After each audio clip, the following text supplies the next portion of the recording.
Tervist, head kanali tellijad ja muidu jälgijad, muidu noanohikud ja kõik, kes te juhuslikult satute minu kanali peale.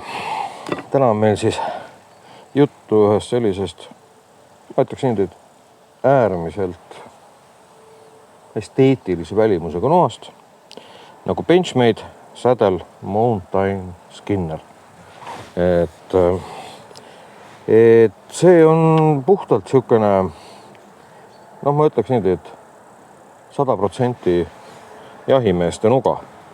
Et teda, kui ma nüüd õieti mäletan, on siis kahes versioonis. See, mis minul praegu käes on siis stabiliseeritud puidust käepidevega, oli ka, kui ma nüüd õieti mäletan, ehk siis Mikartast käepidemega vist, oli G10, vist ikka Mikartast. Ja see on nüüd veidikene, kuidas saab öelda, mitte nii karastatud, aga tema HRC on 58–60, teras on CPM S30V, mis on tegelikult väga hea teras, mida võiks ka pidada nii-öelda superteraseks juba. Ja teritusprofiil siis ütleme, või geomeetria, on siis, siin võib natukene vaielda nüüd, kas ta on siis nüüd poolkiil või täiskiil, nimetame teda lihtsalt kiil, et okei, et siin üleval väike osa on siis siuke, mis et see kitsenemine ikkagi ei hakka nagu päris noa selja pealt ülevalt pihta, aga ega enam-vähem palju puudu ka ei ole, et see maksimum pool sentimeetrit, pigem isegi kohakuti võiks öelda, et vähem.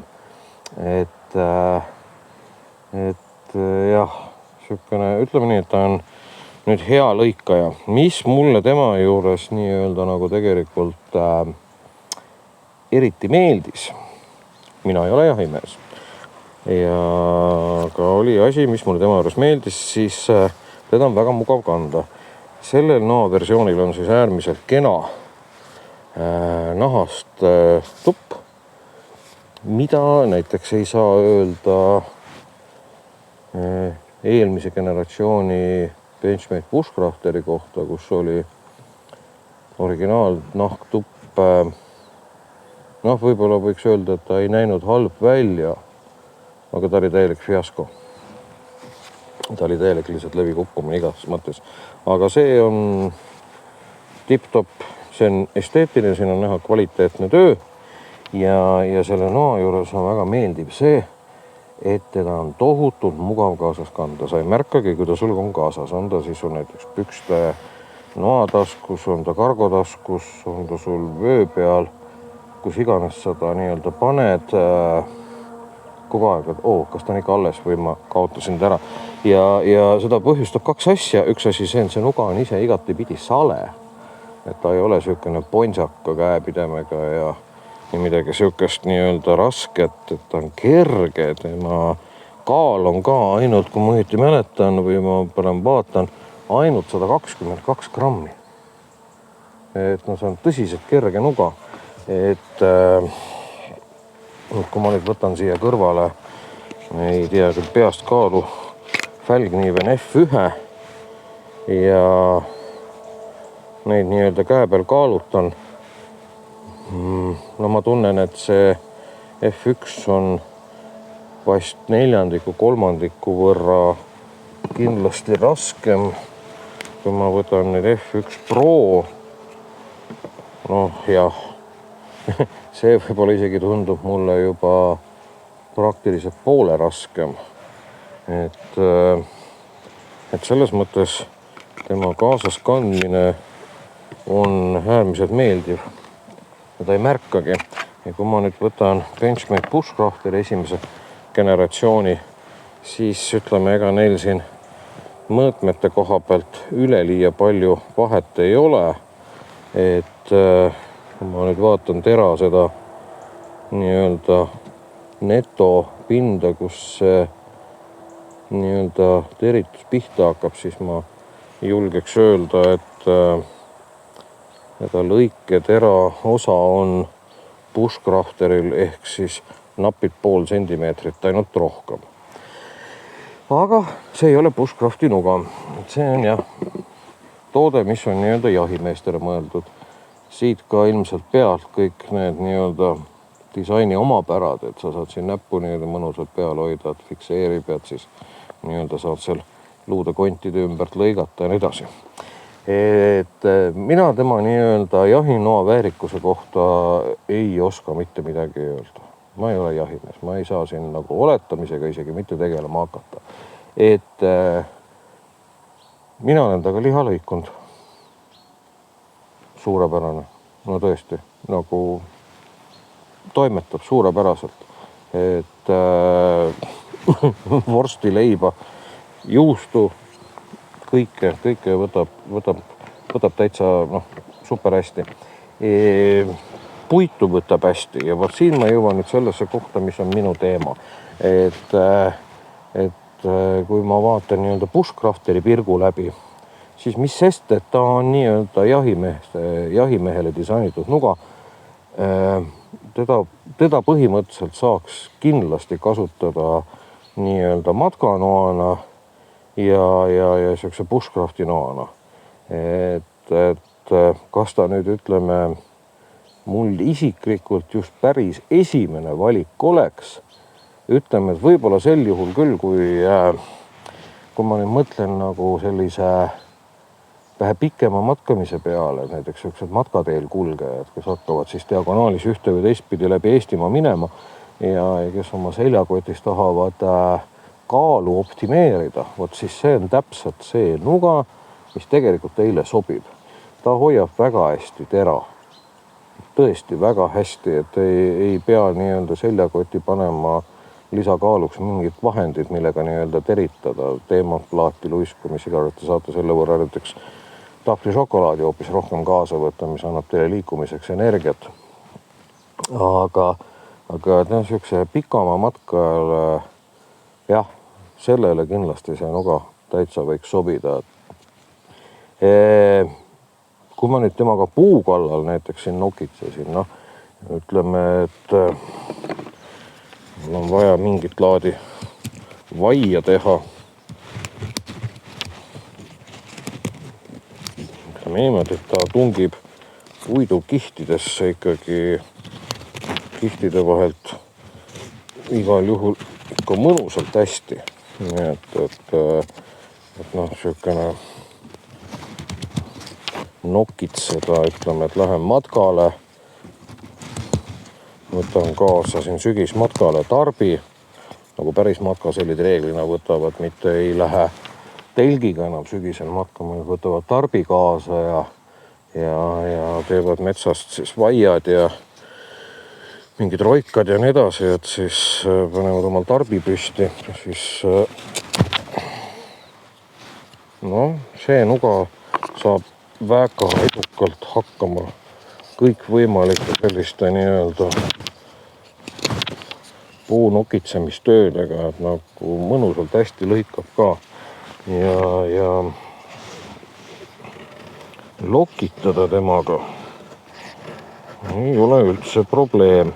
Jah, ta ei tee, mida ta ei tee, ta ei tee selliseid ülikauneid, liiga krussis lokke, aga ta teeb sellised, nagu ta teeb.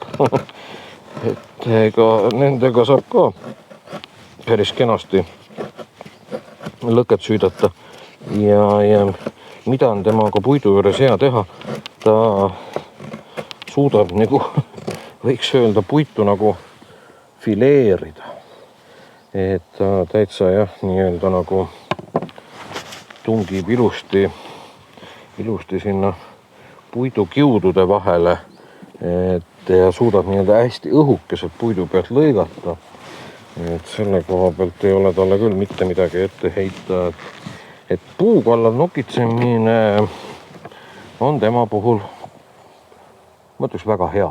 Et niisugune 5 palli süsteemis ma isegi, ärme igaks juhuks maksimumi anna, et mõni on raudselt parem, aga paneme, et niisugune tugev 4+ või 5-. Milleni me nüüd jõuame, on see, et sädet temaga tõmmata, noh, tuleb hulga pealt, on kuidagi võimalik, aga noh, ütleme, et üle 3 nii-öelda ei annaks, pigem võib-olla isegi 2+, et nii-öelda selle nii-öelda krobelise kohaga siit, kus on nagu tera seljas hälgud sees, selle kohaga ta nagu noh, mingisuguse sädeme tõmbab välja.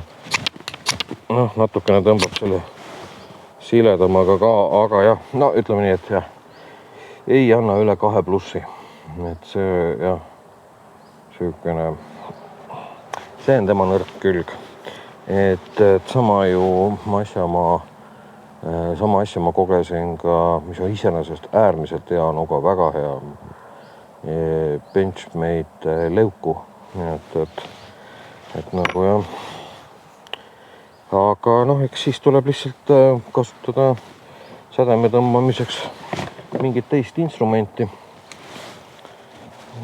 mis seda nii-öelda suudab.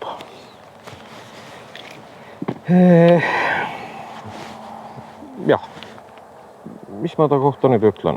Noh, ma võiks nüüd temaga võtta ka mingit laadi puualu ette. No, siin metsas võtsime kuivanud kuuse näiteks maha.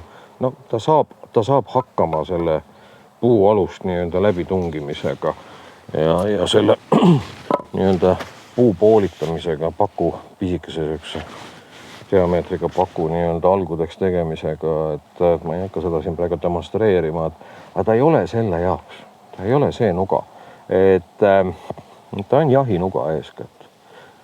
Ta hoiab minu arvates väga hästi tera. Teda on tohutult mugav kaasas kanda.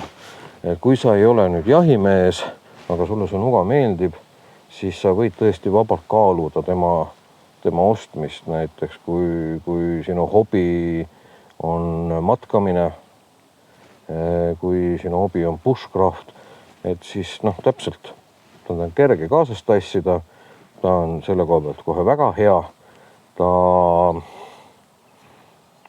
on võrdlemisi mugav kasutada, et ma kunagi tahaks ära proovida ka seda, mis on nii-öelda selle mikartast käepidemega, et kuidas teda kasutada on ja noh, ütleme, et ses suhtes jah, mulle ta noana täitsa sümpatiseerib ausalt öeldes, nagu mitte midagi ei ole nagu tema kohta halb öelda, et üle keskmise kena nuga ja sükene kvaliteetne, seda sükest kvaliteetsust nagu ausalt öeldes täitsa õhkab. Aga kui ma tera pikkusest rääkida, siis see mul jäi vist ennem nii-öelda kuidagi kahe silma vahele. Ta on natuke üle 10 sentimeetri, umbes 10,5, natuke rohkem. Noh, ta on õige pisut siis tera poolest Feldkniven F1-st pikem. F1 on tiba lühem. See tera on niisugune netopind jälle, mis lõikab.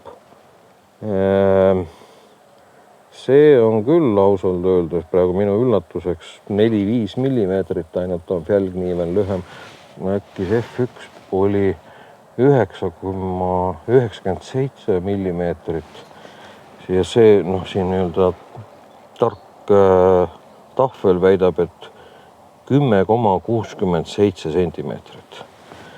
Noh, võiks olla siis sentimeeter vahet, aga see, ütleme, selle netopinnal, mis lõikab, siis on see vahe vast, jah. Ma hindan 4 millimeetrit. Ei pruugi 5 olla isegi. Et ses suhtes nad on nagu natukene samasse kategooriasse noad. Ja üllatus, aga siis F1 see plastiktupp sobib suurepäraselt talle niimoodi, et täiesti lukustub ära. Mis ma ütleks ausalt niimoodi, et selle plastiktupel on omad teatavad eelised nahktuppe ees. Proovin Pro-tupp ja siin jah, enam ei lukustu. Siit kukub ilusti välja. Siis on mul siin üks Kydex tupp. See on üks jäke huvitav universaalne tupp, mida kasutab isegi Victorinox. Noh, kuidagiviisi ta siin fikseerub ära, aga jääb liiga logisema. Aga jah, aga isegi selle sama nahktupega, mis tal on, kui ma olen teda nüüd kandnud endal siin viimase paar nädalat või natuke rohkem siin seal nii-öelda kaasas ja toimetanud. Ta on mõnus sale, kerge sale, teda on tohutult mugav kaasas kanda. Et hinnaklass, mis tal siis tänase seisuga on, noh sellel versioonil on siin meil niif.comist 225 eurot müügil on ju. Minu arust see, mis on ise Kydex tupega ja Mikartos käepidemiga oli kallim. Käis äkki sinna kuskile 300 kanti vast. Nii et noh, mis ma julgen öelda, et ta siuksel Noa Gurmanil võiks olla üks olemasolevatest nugadest küll. Et jah, nii-öelda tema rivaalid kindlasti. Mõnes mõttes võiks öelda on F1 seeria noad, Felgniveni omad. Ilmselt Park River Bravo 1 võiks üks LT äkki, mitte üks lihtsalt, vaid üks Bravo 1 LT. No võiks olla rivaal ka mingil määral. Võib-olla Helle Utvear, et ka siukene võiks samas liigas, samas klassis olla enam-vähem, kuigi jah, Hellel on Scandi profiil, nii et see on jah natukene üsna teistmoodi lõikamise iseloomuga. Ja et midagi halba ei ole küll selle noa kohta öelda. Noh, tõesti, ainukene häiriv asi on see, et ta kaunis kehvasti nii-öelda süütepulga pealt kraabib seda sädet, et see on nagu jah, see on niisugune miinus on ju, et aga muud asjad ma näen tema puhul on kõik plussid. Et ütleme niimoodi, kui sa tahad lõket nagu üles teha jah, ja sul on vaja, noh, tahad palju valmis teha, siukse lokitatud pirde, võt siis tänu sellele, et see käepide on siukene sale, siis võib-olla käsi väsib kiiremini. Et seal on mitu varianti, et sa vahepeal puhkad lihtsalt, teine variant on see, et sa lihtsalt tõmbad oma torusalli näiteks siia ümber käepideme kunstlikult teda nii-öelda pointsakamaks tehes. Nii et see on üks variant. Aga siukene ilus kena nuga ja ma ei oska rohkem tema kohta mitte midagi öelda, et ma julgen seda soovitada ja nüüd on lihtsalt maitse asi, teie asi, kas te võtate selle või mõne teise. Aga kvaliteetne on ta küll. Ilus ja kvaliteetne. Aga mis siis ikka, kui enne mina ei kuula, siis raudselt järgmine kord.